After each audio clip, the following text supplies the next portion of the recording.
I felt that nostalgia that I was talking about. You know, I felt exactly that way.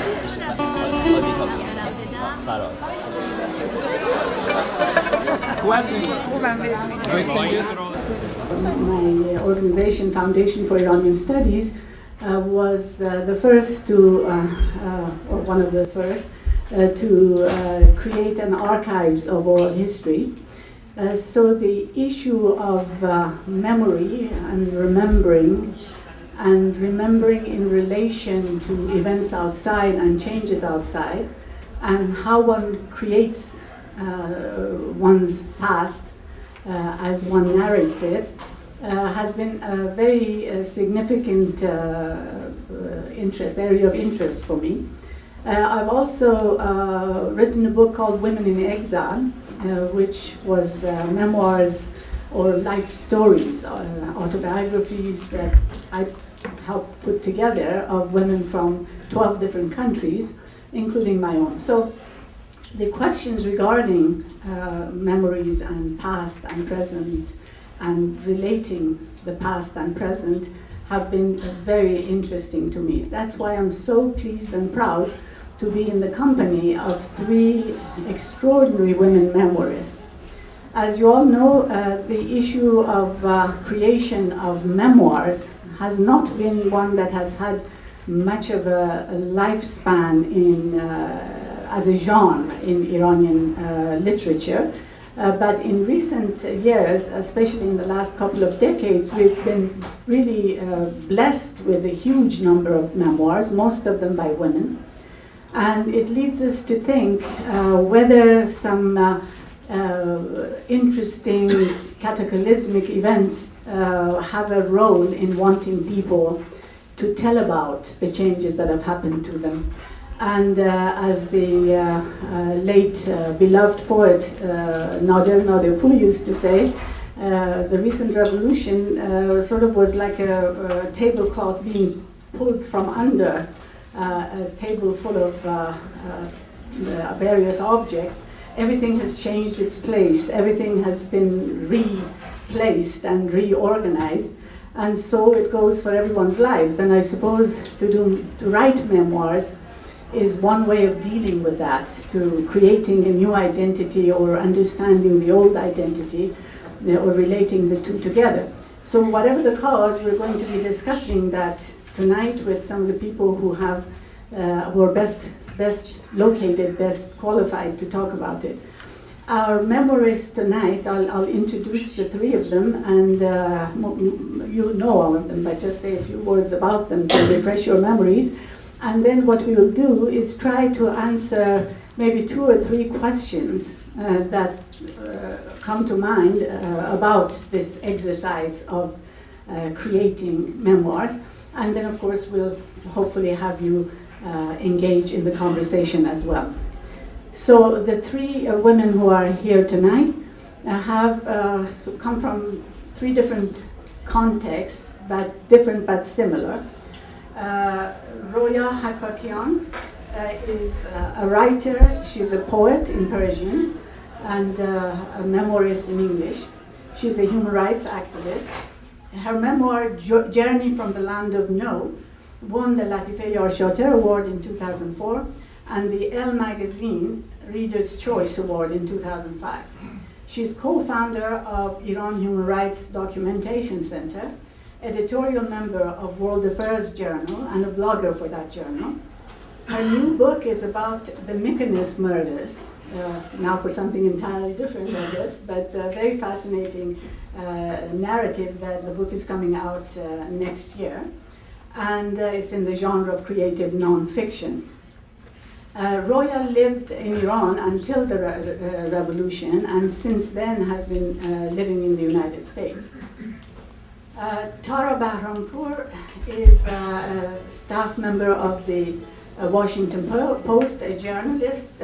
She writes on immigration issues for the Washington Post, but has written for the New Yorker on issues related to Iranians, especially Iranians in Los Angeles for the New Yorker. She's also written for New York Times, for there's so many of them, I won't remember all of them, but a number of journals and publications. And her memoir, To See and See Again, has been praised highly, and she, of course, left Iran when she was very young, at the age of 11, and then returned again to Iran in 1993, and then came back to write her memoir. So she's got a sort of a different context than Roya and Goli. Now, Goli Taraghi is one of Iran's best-loved fiction writers and novelists. She says that she lives between Tehran and Paris, and I think when she says that, she literally means between. Not just half the time there and half the time in Paris, but the idea of trying to navigate those two cultures and spaces at the same time. She insists that her books be published in Persian. And as a matter of fact, she is struggling with the Irshad right this minute, not at this minute, but at this point and at this time, for getting permission for the publication of two novels that she has just written. And we hope that she will succeed to get permission for that. One of them is called The Return, and the other one is called A Simple Event. And now, Goli's books have been translated into French, 3 of them. Her memoir, Mansion in the Sky, was translated by Feridun Farrokh and published in English by the University of Texas Press. One of her stories, Three Maids, was published in Italian, in Italy. And she's one of very few Iranians who has been named Chevalier des Arts et des Lettres by the government of France. She has won the Latife Yarchater Award for 2002. You see, we really pick excellent awardees. And she has won the Beta Prize from Stanford University and the Golshiri Award, as well as the Critics Circle Award in Iran.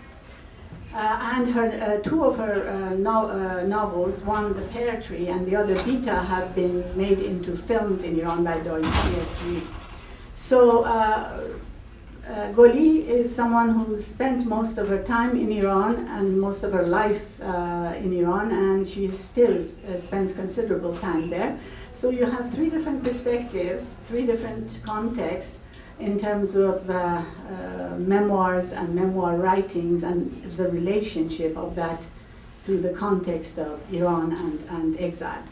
So we will start with the question to the 3 memoirists, and the question is, why in heaven's name would you even think of writing a memoir? Because, again, as they will talk about it, it is a very difficult task. It's a very difficult task because of all the connections, emotional ties, interactions that are involved, and responsibilities to your own privacy, to your family's privacy, to other people's privacy. Where does your rights to the stories begin? Where does other people's intercede or interact? A myriad of issues and questions. So why would you even attempt such an exercise that in many cases alienates families, causes all kinds of mischief with particular constituencies and so forth? So I will ask maybe Roya to go first, and we will continue with the other questions later. My memoir really begins in 1974 or 1975 and ends in 1984. And those were 10 years, a slice of time in the life of Iran that I thought was profoundly important. The transformation from pre and post, from pre to the revolutionary time to the post-revolutionary era, had been 10 years that not only changed me, but as we all, I'm sure, agree here, transformed Iran and, by extension, I think, transformed the region and the rest of the world and so on and so forth. As a result, I suppose in response to the question that's put before us, I wrote because I wanted to provide a different narrative about what had happened in Iran. I had three major objections to the narrative that as an Iranian American, hyphenated Iranian American, living in the United States on the East Coast, I was encountering. And being also Jewish, at least the narrative that I was encountering had three dimensions. One was that even in encounter with American Jews, especially when I first came to the United States, the first question that I would get after hearing that I was Jewish was, are there Jews in Iran? Well, yes, of course. That's where I come from, so we must be there. And so the question obviously offended me, especially because considering the roots of the Jewish community in Iran, which predates the roots of the Muslim community in Iran, I thought, how silly that American Jews don't know that Iranian Jews are there and have been there longer than most others. The second aspect of the narrative, which was circulating, which was important for me to debunk or challenge or provide an alternative to, was the narrative about women. That women in Iran must be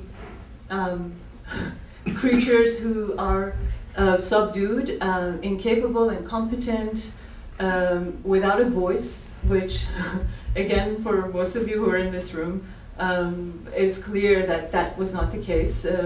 And again, or at least the answer was far more complex than the one that was circulating. And the third was that the Iranian Revolution, or what happened in Iran, was an entirely Shiite fundamentalist event, and that that one image of angry people throwing their fists into the cameras, chanting "Death to America" in front of the television cameras, is really the only Iran, and the Iran that basically overwrites and redefines everything else that came before. And so I decided to write, because all these three images circulating about who I was, each involving one different dimension, really offended me. And so I wrote to try to set the record straight, or at least provide an alternative narrative for the national narrative. I did not plan to write a memoir at all. I left Iran when I was 11. I'm half Iranian. I grew up very half and half. I lived in Iran until the revolution, and came to America and had probably the typical traumas of a 12-year-old trying to adjust after that during the hostage crisis, in which case I basically put Iran aside for about 8 or 9 years, and I really embraced America. And it wasn't until college that I really started revisiting Iran again. And so I took Farsi class with Goli Taraghi. I don't know if she's here. But I also reconnected with my Iranian relatives and started becoming interested in them, and started becoming interested in writing and using them as fodder for my creative writing class. It was a fiction class, and so I would change everyone's names, but I would basically go to Mehuni's and write down what happened in them and not change everything, and people were very entertained by it. So I had professors saying, oh, you should write a memoir. And when I went to journalism school, they were saying you should write a memoir. And being 25 years old, I said, no, I don't have a memoir to write. But when I went back to Iran the following year, when I was 26, I re-entered a world that I had lost. And Iran, for me, for the last 15 years, had become a mythical land. It had become this wonderful place of memories that we could never go back to, and you only heard stories about people having to escape dressed as sheep over the mountains, 9-year-old boys sent off to war, all the horror stories that we all know. So to return there was a real reintegration for me. And that was the point at which I thought that I could write a memoir, because there was an arc. There was a story of beginning in one place and being torn away from that place and embracing a new place, and then going back to the original spot. And within that, it was a story of Iran that, like Roya said, had really been hijacked by very few people, by the media. It was an Iran, the Iran that I saw in 1993 was very different from anything that we had seen. Oh, sorry. Is this not loud enough? The Iran that we knew from the media was very different from anything that I saw in Iran. I mean, you know, the warmth and the kind of fascinating subcultures and the way that people there are normal people just like everywhere else. And so I think that really was a motivation for both of us to write the memoir. But for me, it also helped me re-embrace my Iranianness. And the process of writing it really enabled me to reconnect with Iran and with what had happened to our family and the kind of dispersion of our family that had occurred. And also, we can talk about this more later, it allowed me to connect with an Iranian community that I had not been connected to in the past. So that is my basic reason for having written it. I really felt, you know, sort of a Maman Goli. And especially the old dear friend said today, you look like a hot mama. And in Iran, I'm also the Salam mother. And so I'm sort of felt out of place, but at the same time, I was, you know, had such a maternal admiration for these two young writers, and I was very happy, you know, to share this panel with them. As for me, my case is completely different. I have been an Iranian, and I am an Iranian.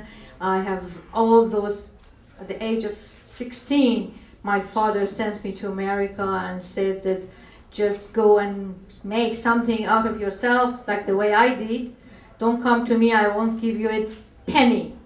So, because he really believed that, you know, in America you can become, you know, you can make your life and stand on your own feet. And I went to high school, and then I went to university, then of course I returned to Iran, and for the last 30 years, after, you know, the very same year of the revolution, I went to Paris, and ever since I go back to Iran. But 30 years I've been living in France, but it has touched me. I have learned a lot of things, the language, the culture, but deep down, I'm so Iranian that I just get sick and tired of myself. You know, why don't I change a little? So, and even in sort of a very mama Iranian, you know. And so why did I write so the reason for my writing my memoirs is quite different. It was not in search of identity and not writing about Iran at all.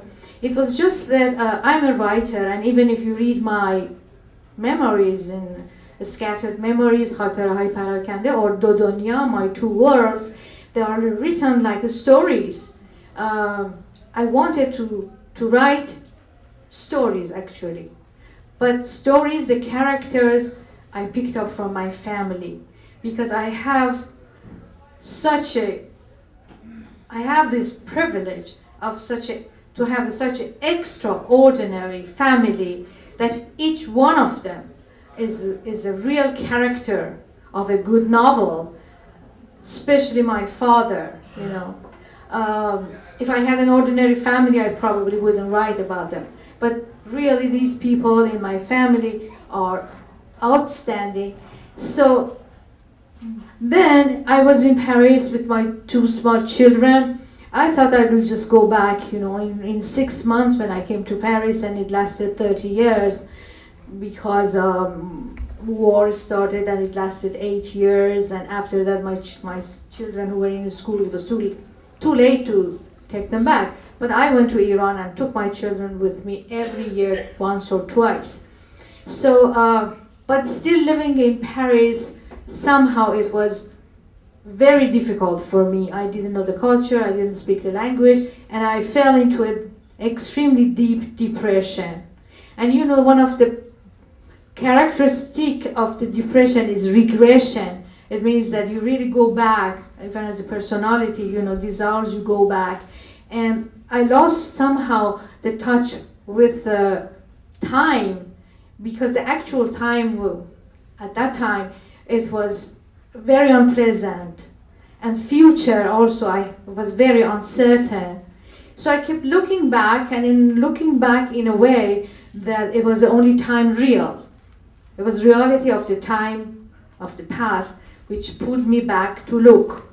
Then I started, I remember, because there are all stories, and this story is the Autobus Shemiran, the Shemiran bus, which is very popular and many people identify themselves with the events. And I remember that Autobus Shemiran and my extraordinary relationship as a child with this driver. So when I wrote that, I published it, and it was so popular that everybody wanted, to see what happened. What happened. And so I started, to continue and write. Then it was, I must tell you that I wrote, of course, the main character is my father, and on my, I wrote a lot about my uncles, my cousins are here, and it was, I dedicated, anyway, this book to them, to my great aunt who's here. And then I discovered the difficulty of writing, about being honest and writing about the family. Of course, each one was a story that I wrote. But I didn't even change the names. At that time, my mind didn't work. So that became really a big problem after. So I wrote, the only thing is my mother is everywhere, but I could not devote a chapter to her, which definitely I will. The French famous writer Nathalie Sarraute, she wrote about her mother when she was 94 years old, and the mother was dead 100 years old. And at that time she dared, because she said it was so difficult, and it is very, very difficult.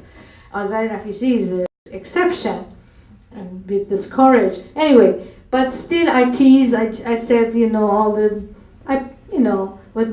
with love, but I said what I wanted to say. My maternal family, they were extremely modern and civilized, and they laughed and they didn't say anything.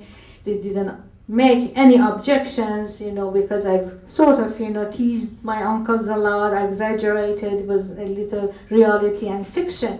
But my father's family, they're quite different. My aunts lived in city of Rome, they're traditional, and we're afraid of them a little. And so my brother said that leave them alone, leave them alone. And I said that, well, I'm a writer, I can do whatever I want. And he said that, no, you did enough. You did enough with everybody, and everybody was so nice, and nobody said anything, but leave them alone. So I said, well, no, I'm not going to leave them alone. Because I had written these stories, and in English, it's translated, also it's called the ladies in French. In French, it's called the aunts. So I said, okay, I don't say Ammehan, I will say the ladies. Because the first sentence starts with, father says, beware, the wolves are coming. So I said the ladies came, and I didn't say from where, I just changed the cities, and I said I never knew what relation we had with them. And then I went on and I said whatever I wanted. But still it didn't work. They got, my paternal cousin got very angry and had called my brother. Of course, they don't see me anymore. And I said that, why, the things, is this us? And he had said that, I don't know, that she says ladies. And I don't know. And she had said that, how come they resemble us so much? Well, it just happens, that they resemble, but it's not you. Anyway, so this part of family now doesn't see me anymore, don't talk to me anymore, this is it. But if writing about a family, as said, you have to assume, you have to accept the consequences. Fortunately, the maternal part, they were nice enough. I remember my uncle just called me from America, your father, that was laughing and saying that, oh, Goli, if I see you, they were just reading your story in the radio, and you said that my uncle, he was a colonel, and I said he was afraid of horses. And So he said that, oh, you know, but he laughed. They all laughed. It was so sweet because I said that he gave up the army and stayed home making good jam, you know, confiture. And then he said that, but he laughed. He took it as it really nicely. So this is it. This is what really happens. But for me, then when the story there was finished, it was so necessary for me, as if it was for me writing these stories, these memories of the past, had a therapeutic effect, as if I had once more to go back to the roots and come back and close the door to the past, because this nostalgia of the past, it's not good. It's some sort of sickness. It can paralyze you. Just always to looking back and not jumping. It keeps you from, you know, the flow of time towards future. So although I wrote my memories, I'm not, you know, I finished with the past. The past is in me, in all of us, like our childhood. But we have to let it go and go with another dimension of time. Thank you.